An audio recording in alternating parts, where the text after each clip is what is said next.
नमस्कार, knocking-news.com में आपका स्वागत है। मैं हूं गिरिजेश वशिष्ठ। इज़राइल की मुसीबतें कम होने का नाम नहीं ले रही हैं और हालत ये है कि उसको बाकायदा अमेरिका ने आगाह किया है कि अब ईरान से पंगा मत लेना, वरना आपका एक गलत फैसला बड़ी तबाही खड़ी कर सकता है। हम समझेंगे कि ये चेतावनी क्यों आई है और अमेरिका की तरफ से ये चेतावनी किसी छोटे मोटे आदमी ने नहीं दी है, जो डेविड बर्न्स हैं, जो कि CIA का चीफ है।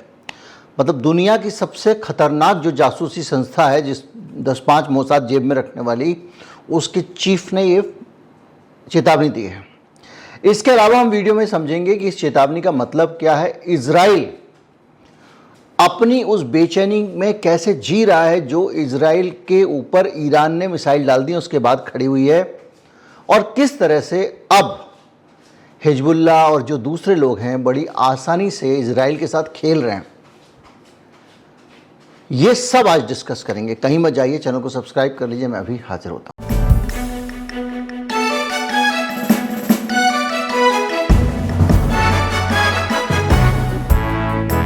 सबसे पहले इस चीज़ को समझने के लिए शुरुआत करते हैं विलियम बर्न्स के उस बयान से, जो अभी हाल ही में आया है। और उस बयान में उसने ये कहा है कि अगर समय रहते समझदारी से काम नहीं लिया गया तो मिडिल ईस्ट में संघर्ष बहुत बड़ा हो सकता है, जो पूरे क्षेत्र में फैल जाएगा। और एक इंटरेस्टिंग चीज़ जिसकी तरफ हर वीडियो में जिक्र हो ही जाता है, ईरान के बारे में कितनी समझ है, कितना ईरान पे भरोसा है, या ईरान से कितनी बातचीत चल रही है, इसका अंदाज़ा आप लगा सकते हैं कि विलियम बर्न्स कह रहे हैं कि ईरान युद्ध नहीं चाहता है और इज़राइल भी युद्ध नहीं चाहता है। इस कॉन्फिडेंस के साथ, जैसे अपने दो बंदे नहीं, वो लोग दोनों नहीं लड़ेंगे, लेकिन समझदारी से काम लेने की ज़रूरत है। ये बयान उसने दिया जो अपने आप में आपको समझने के लिए काफ़ी है। इसके अलावा वो कह रहे हैं कि गलत फैसलों से खतरा हो सकता है, इसलिए सोच समझ के फैसला लें। और निश्चित ही इज़राइल ईरान के हमले का जवाब देने के रणनीति बना रहा है, तो खैर हम सब कह सकते हैं, लेकिन पहले हमने जो वीडियोस में कहा ये उसी दिशा में जीत जा रही है। और वो ये भी कह रहा है कि रणनीति बना रहे हैं और उम्मीद करते हैं कि कुछ ऐसा कर देगा इज़राइल जिससे उसकी इज्जत बच जाए और ईरान को भी नुकसान ना हो और बहुत बड़ा संघर्ष ना छिड़े। उनका कहना है कि हमारी इज़राइल के साथ खुफिया साझेदारी है और मजबूत वायु रक्षा एयर डिफेंस सिस्टम है, और उसके बावजूद हम ईरान के हमले को रोकने में नाकाम रहे हैं। आप सोचो, जो एग्जैक्टली ये अमेरिका खुद कह रहा है, जो हमने पहले अपने वीडियो में कहा था कि अमेरिका और इज़राइल मिलके इनके बीच में साझेदारी है, इंटेलिजेंस ये शेयर करते हैं एक दूसरे के साथ में। हिजबुल्लाह चीफ मारा गया है तो उसका पता जो है वो हो सकता है कि अमेरिका ने को पता चला हो और उसने इनको बताया हो। और एयर डिफेंस सिस्टम मजबूत होने के कारण, इस वीडियो के अगले हिस्से में समझेंगे कि ये एयर डिफेंस सिस्टम, वैसे तो पहले मैंने आपको बताया था कि ये कितना पुराना पड़ चुका है, लेकिन ये कैसे फिसड्डी होता है और किस तरह से इसका फ़ायदा उठाया जा रहा है, इसको भी समझेंगे। और उन्होंने कहा कि इससे ये पता चल रहा है कि ईरान की जो सैन्य क्षमताएँ हैं वो कितनी ज़्यादा हैं। यानी ईरान को हल्के में नहीं लेना चाहिए, क्योंकि अमेरिका और इज़राइल मिलके जब काम कर रहे हैं और उसका एयर डिफेंस सिस्टम भी फेल हो गया तो अपने आप में सोचने की बात है। और ये भी कहा कि ईरान फिलहाल परमाणु हथियार नहीं बना रहा है। इसके साथ वो ये भी कह रहे हैं कि हाँ, एक हफ्ते के नोटिस पे वो हथियार बेस यूरेनियम प्रोसेस कर सकता है। यूरेनियम के बारे में जिनको नहीं पता उनको बता दूं, यूरेनियम जो है वो एक धातु है जो खनिज से मिलती है और यूरेनियम का बहुतायत से बहुत जगहों पर इस्तेमाल होता है, लेकिन हथियार बनाने के लिए बहुत एक जो उस ग्रेड की जो यूरेनियम होती है वो बहुत रिफाइनिंग करके उसको बनाया जाता है। उसके अंदर से एकदम जैसे गन्ने से चीनी बनाते हैं ना, वैसे उसको बहुत कंसंट्रेट करके उस यूरेनियम को निकाला जाता है और फिर वो यूरेनियम हथियार में इस्तेमाल होती है। तो इसका कहना यह है कि एक हफ्ते के अंदर ईरान के अंदर एक कैपेसिटी है कि हथियार बनाने लायक तुरंत यूरेनियम तैयार कर लेगा। लेकिन अभी जो बीच में खबर आई थी कि इजराइल ने धमाका किया अंडरग्राउंड और वहाँ पर भूकंप आया वगैरह वगैरह, उसको लेकर विलियम बर्न्स कुछ नहीं कह रहे हैं।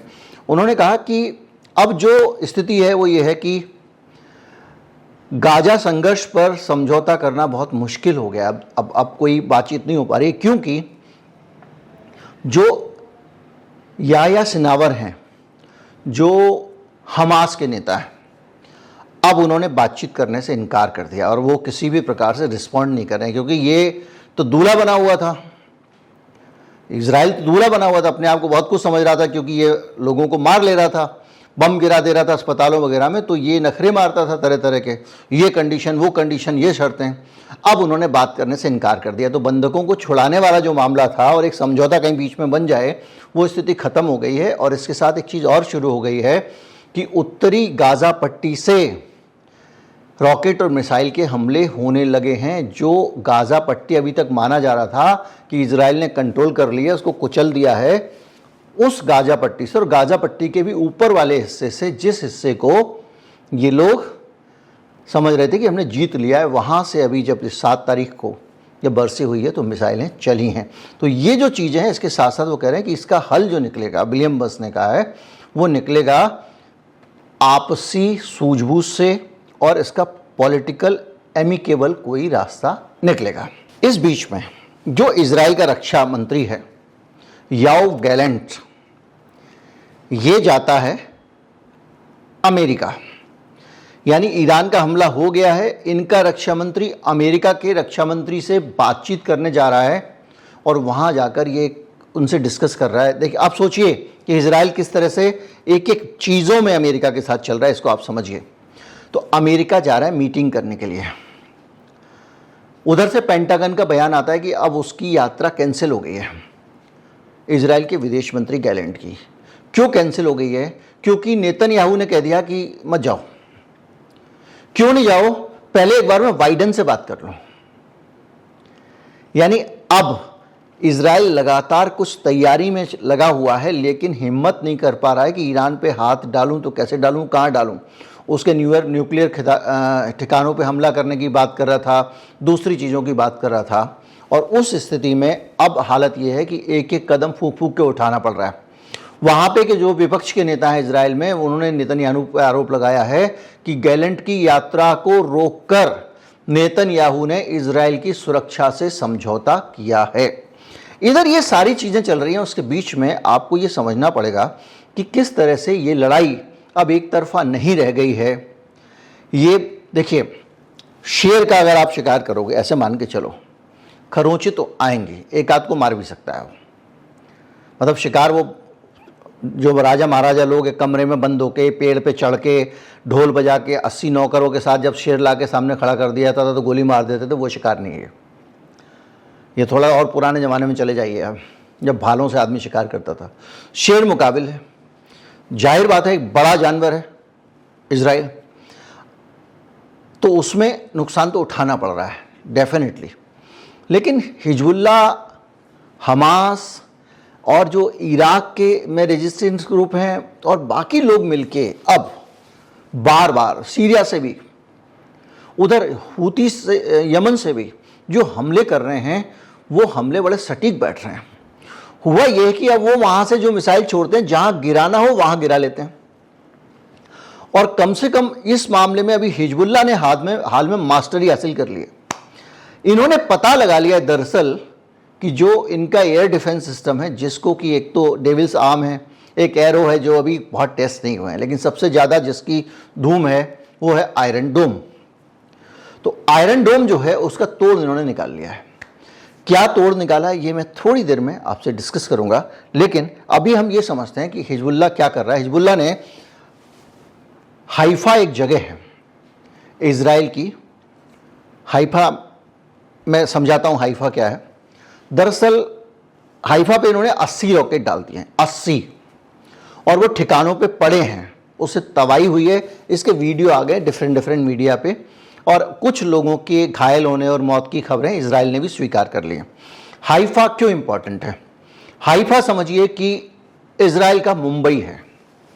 और मुंबई से भी बड़ा कुछ इसलिए समझ लीजिए कि हाइफा वो जगह है जहां से हाइफा का इतिहास भारत से भी जुड़ा हुआ है, क्योंकि पहला विश्व युद्ध जब हुआ था 1918 में, तो हाइफा को जर्मन और ऑटोमन साम्राज्य के हमले से अपनी जान देकर भारत के सैनिकों ने, कोई 500 सैनिकों की मौत वहाँ पे हुई थी, 500 या 5000 छुड़ाया था। सामने जर्मन तोपें थी और जर्मन के पास ऑटोमेटिक राइफल थी, और यहाँ हमारे हिंदुस्तान के निहत्थे लोग घोड़ों पे, कैवलरी घोड़ों पे सवार होकर भालों के साथ गए और इन्होंने उनको भेद भेद के मार दिया और हाइफा को आज़ाद कराया था। तो ये एक इतिहास में बड़ा योगदान है। और जो 3 मूर्ति चौक है दिल्ली में, जो अब तो नेहरू जी की सारी निशानियां मिटाई जा रही, तो नेहरू जी का जो 3 मूर्ति भवन के सामने 3 मूर्ति चौक पड़ता था, उसका नाम भी मोदी जी ने बदल के कुछ हाइफा चौक वगैरह भी हाल में किया है। खैर, उस हाइफा की बड़ी अहमियत इसलिए है क्योंकि वहाँ का 50% से ज़्यादा समुद्री व्यापार उसी पोर्ट से होता है और इजराइल का सबसे बड़ा पोर्ट है। उस पोर्ट सिटी पे रह के हिजबुल्लाह रॉकेट बरसा रहा है, और उसके लिए काम आसान इसलिए पड़ता है क्योंकि हिजबुल्लाह का जो इलाका है, यानी साउथ लेबनान, वहाँ से हाइफा पास में है। अब खेल कैसे कर रहा है आप ऐसे समझें।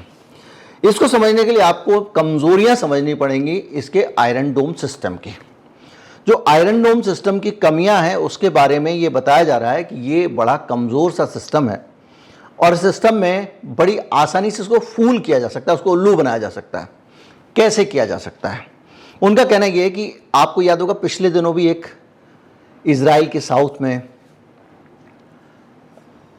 इन्होंने एक नॉर्थ साउथ में इन्होंने एक स्ट्राइक की थी, ईरान ने उसके एयरबेस को उड़ा दिया था। कैसे की थी? दरअसल क्या है कि $1,00,000 एक मिसाइल में लगता है। किस मिसाइल में? जो आपके आयरन डोम के अंदर लगी होती है। आयरन डोम, मैं इशारा गोल कर रहा हूँ, ऐसा कुछ गोल नहीं होता है। वो अलग अलग ट्रक होते हैं जिनके ऊपर रॉकेट मिसाइल वगैरह लगे रहते हैं, राडार वाडार लगे होते हैं, वो कोऑर्डिनेटेड तरीके से काम करते हैं। तो उन ट्रकों के ऊपर ये मिसाइल लदी होती है, तो इन्होंने बहुत सारे खड़े कर दिए हैं कि कहीं से भी कोई अगर विमान दिखे तो गिरा लो।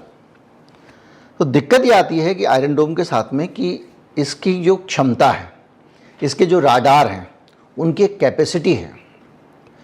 कैपेसिटी ऐसे है कि भैया एक बार में वो एक सीमित संख्या में ही सामने से गुजरने वाले रॉकेट वगैरह को इंटरसेप्ट कर सकता है।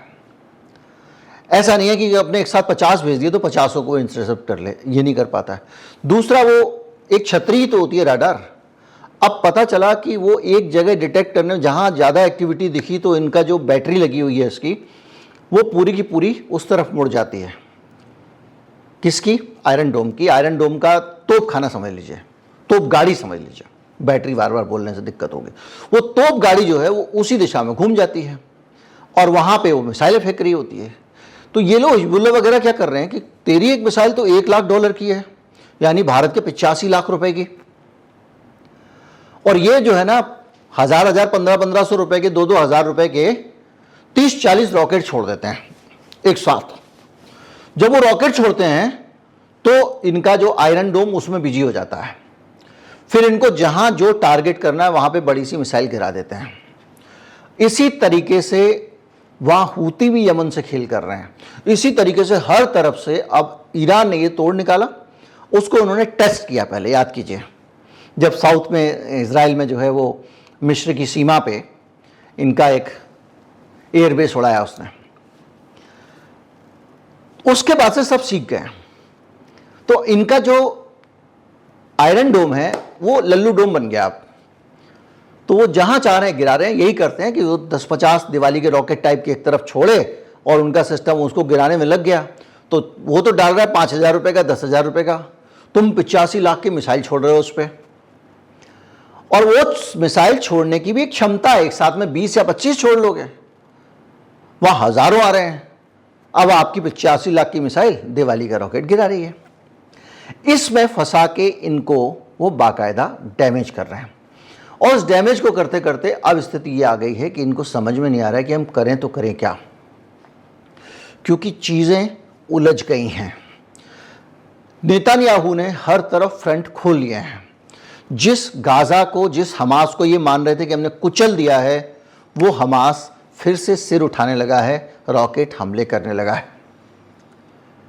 इधर हिजबुल्लाह की तरफ से एक और बड़ा बयान आया है कि जो उनका डिप्टी था हिजबुल्लाह का, बल्कि हिजबुल्लाह की तरफ से बयान नहीं आया है, खुद नेतन्याहू ने जो कहा था कि हिजबुल्लाह में जो नसरुल्लाह के बाद जिसको चीफ बनना था वो आदमी मारा गया है।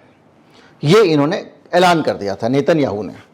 अब इनके ही डिफेंस चीफ ने, आईडीएफ का जो चीफ है, उसने ये कहा है कि ये जानकारी गलत है। अभी हम पक्के तौर पे नहीं कह सकते कि नंबर 2 मर गया है। उधर हिजबुल्लाह की तरफ से कुछ लोगों ने बयानात दिए हैं, जिम्मेदार लोगों ने, कि भाई साहब हमारे यहाँ कोई मरा जिया नहीं है, पहली चीज़, और जो मर गया है उसका कमांड सिस्टम हमारे यहाँ तैयार है, हम हेडलेस नहीं है। हमारे यहाँ ऐसा नहीं है कि एक आदमी मर गया तो हमारा काम बंद हो गया, तो इसलिए हम लड़ रहे हैं और लड़ेंगे।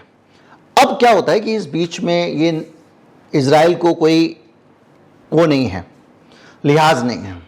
नागरिक इलाकों पे यहाँ वहाँ का, आज ये इलाका खाली कर दो, बम बम गिराता रहता है और अपनी बनाए रहता है एक अपनी, जिसको क्या कहते हैं, हनक। उधर ये जो हमले कर रहे हैं, चाहे वो हिजबुल्लाह कर रहा हो, चाहे वो हूती कर रहे हों, चाहे वो हमास कर रहा हो, इराक वाले कर रहे हों, सीरिया वाले कर रहे हों, इन हमलों को सेंसर किया जा रहा है।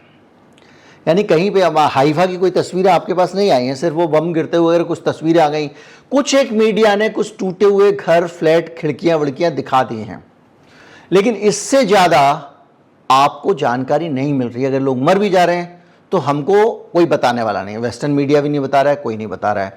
अल जजीरा वगैरह के दफ्तर वफ्तर जहाँ उनको ज़्यादा लग रहा था रिपोर्टिंग कर रहे हैं, उसको भी बंद कर दिया है।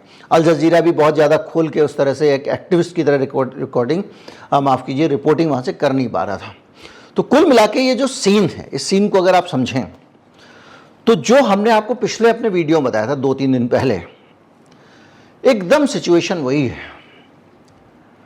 सोचिए, अमेरिका और इजराइल मिलकर लगे हुए हैं इस बात में कि किस तरह से हम ईरान को जवाब दें, और जवाब भी देना है तो ऐसा देना है कि युद्ध न चढ़ जाए भाई, हल्का फुल्का देना है, क्योंकि विलियम बर्न्स ने साफ कह दिया कि इसका नुकसान अमेरिका को भी उठाना पड़ेगा अगर ईरान पे सीधे हाथ डाला तो। एक गलत डिसीजन सिर्फ इजराइल के लिए नहीं, अमेरिका के लिए भी खतरनाक साबित हो सकता है। तो अब नेतन्याहू थोड़ा सा सहमा हुआ दिखाई दे रहा है, और जो सिचुएशन है उसमें अब आने वाले दिनों में नेतन्याहू ईरान पे कुछ करें ना करें, इसकी प्लानिंग तो वो कर रहे हैं। तो विलियम बर्न्स ने भी कह दिया, मैंने भी आपको कह दिया था पहले से। लेकिन ये जो कदम है ये क्या होगा, पहली चीज़। दूसरा, उसके जवाब में जो होगा उसको नेतन्याहू बर्दाश्त कर पाएंगे। अभी 500 रॉकेट छोड़ दिए एक साथ हाइफा पे उसने। अब 500 रॉकेट में समझ लीजिए फर्जी वाले कितने होंगे, असली वाले कितने होंगे। लेकिन अगर हाइफा डिस्टर्ब होता है तो एक बड़ा धक्का लगेगा इजराइल को। इजराइल की राजधानी तेल अवीव भी बार बार निशाने पर आ रही है, और निशाने पर इसलिए आ रही है कि वो लगातार उधर से वो भी नज़दीकी पड़ती है, ऊपरी हिस्से में पड़ती है इजराइल के। तो सिचुएशन जो है वो इस समय इजराइल के लिए खतरनाक है, और इसलिए नेतन्याहू किंग कर्तव्य विमूढ़ हो गए हैं। क्या करें क्या ना करें, करें तो कैसे करें। अमेरिका भी उसमें ज़्यादा उनकी मदद नहीं कर पा रहा है, और ये जितने जो लोग थे जो चारों तरफ से चौधरी इजराइल को घेरने के लिए ईरान ने तैयार किए थे, वो अब अपना रोल बढ़िया से निभा रहे हैं। और इनका जो आयरन डोम है वो फेल सा दिखाई दे रहा है, क्योंकि जिस तरह से वो डिच करते हैं, आयरन डोम की और भी कमियां हैं। आयरन डोम को हैक किया जा सकता है टेक्निकली, साइबर वार में भी वो निशाना बनाया जा सकता है उसको। ऐसी बहुत सारी कमियां हैं, उनको तो हम यहाँ डिस्कस ही नहीं कर रहे हैं। सिग्नल डिस्टर्ब करके आयरन डोम को बेकार किया जा सकता है। ऐसी बहुत सारी चीज़ें आयरन डोम की सामने आई हैं जो अभी पत्ते नहीं खोले हैं।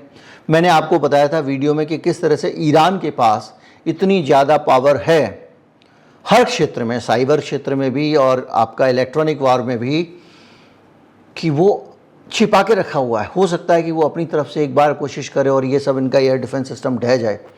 तो अब फूक फूक के कदम रखना पड़ेगा, जैसा विलियम वंस ने कहा है, और ये बहुत ज़रूरी हो गया है इजराइल के लिए अगर उसे ज़िंदा रहना है। लेकिन कोई चाह रहा है क्या कि वो ज़िंदा रहे, ये बड़ा सवाल है, क्योंकि उसकी अब तक की करतूतें बेहद खतरनाक हैं। उम्मीद करता हूँ आप पूरा का पूरा परिदृश्य सरल भाषा में समझ पाए होंगे, दोस्तों तक पहुँचाएँ। नमस्कार, जय हिंद।